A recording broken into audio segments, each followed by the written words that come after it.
So this is my Samsung USB charger which suddenly died. I've got this one for about 2 years and I almost never use it because I have a lot of other USB chargers. And I mostly charge my phone from my computer, so this one has seen very little use. Then I took it on holiday and it stopped working, and this is the worst situation when this can happen. It seems like a real Samsung, but it failed after so little use. That's weird. When I plug it in, sometimes it works, sometimes it doesn't.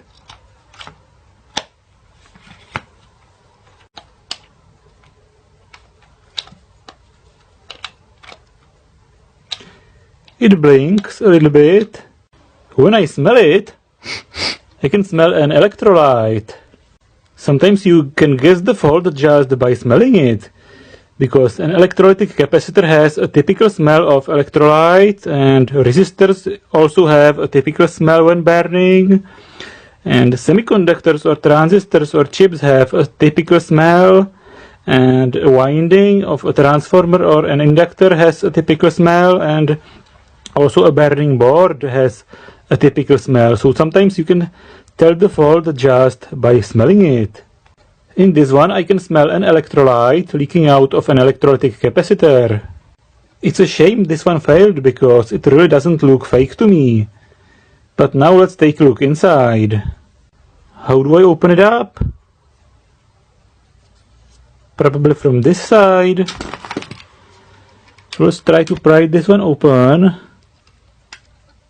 And this is going to be complicated and maybe bloody.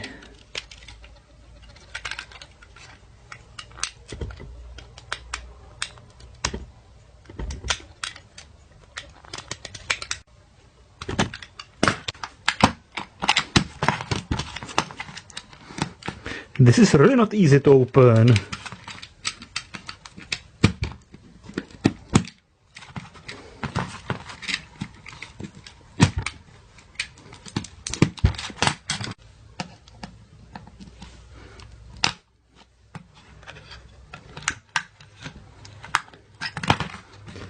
And that's it.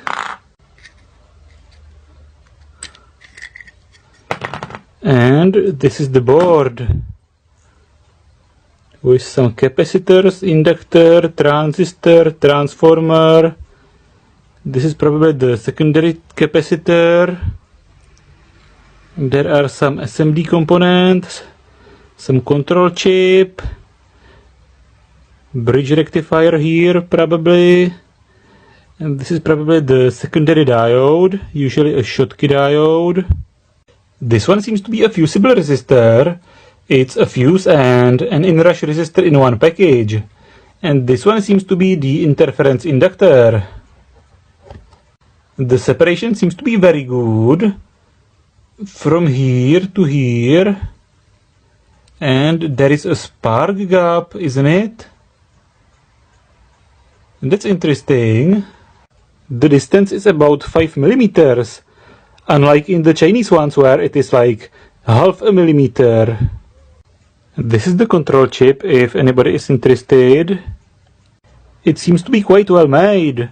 It's from 2014. But there must be some capacitor failing. There are two primary capacitors, 6.8 micro, 400 volts, and a secondary capacitor, 470 microfarads, 7.5 volts. That's quite a strange value. So I've put another capacitor instead of this small one, and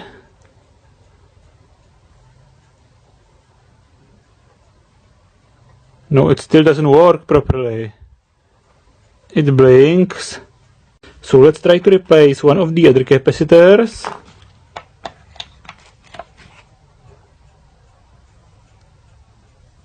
And it still doesn't work. I was trying to replace this Schottky diode and also this small auxiliary diode, and still nothing. I'm testing it using a 40-watt light bulb in series just for the case it goes short circuit. I have drawn a schematic of it and it looks more or less typical. There is an inrush resistor with fusible function. There is a bridge rectifier, first capacitor, interference filter, another capacitor. There is a primary winding with a snubber network, a switching transistor, auxiliary winding. There is a diode and capacitor rectifying it and generating power for the chip. There are some startup resistors, quite high values, 22 mega ohms each, so in total it's 44 mega ohms. Crazy high value. For no apparent reason there is another 22 mega ohm resistor going to the negative. And there is the primary with a diode, it's a Schottky diode, and a capacitor as usually. There is also a snubber network, it's okay, and then there is this circuitry. I have absolutely no explanation for this. This mysterious circuitry has a 3-pin chip in it and two 22 ohm resistors.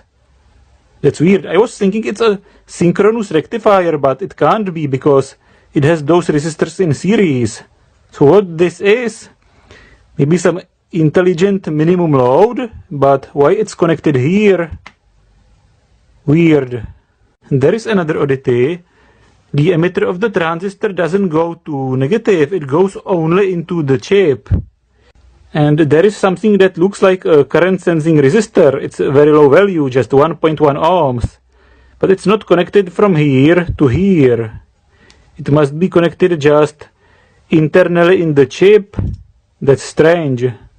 Startup resistors usually go into the base of the transistor if there is no control chip. And if there is one, they usually go only into the chip. But in this case it goes into both the chip and the transistor. Maybe this is why the emitter is not connected to the negative.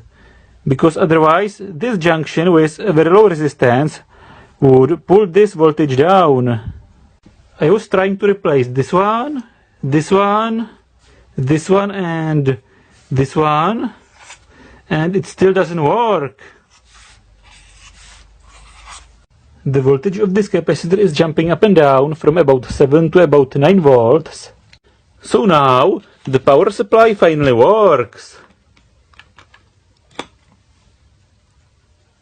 Finally, the problem was the electrolyte, the liquid from this capacitor, spilling into this startup circuitry and shunting it. Because the current through those super high resistors is so tiny, it's so easy to shunt it. After cleaning the board, it works normally. And it shows up that those electrolytic capacitors are quite tricky. Not only the failure of this capacitor itself can cause problems, but also the liquid spilling from it. Sometimes just replacing the capacitor is not enough and you have to carefully clean the board. 9,999 subscribers! That's crazy! So that's my power supply working again. This is Diet Gone Wild and see you in my next videos.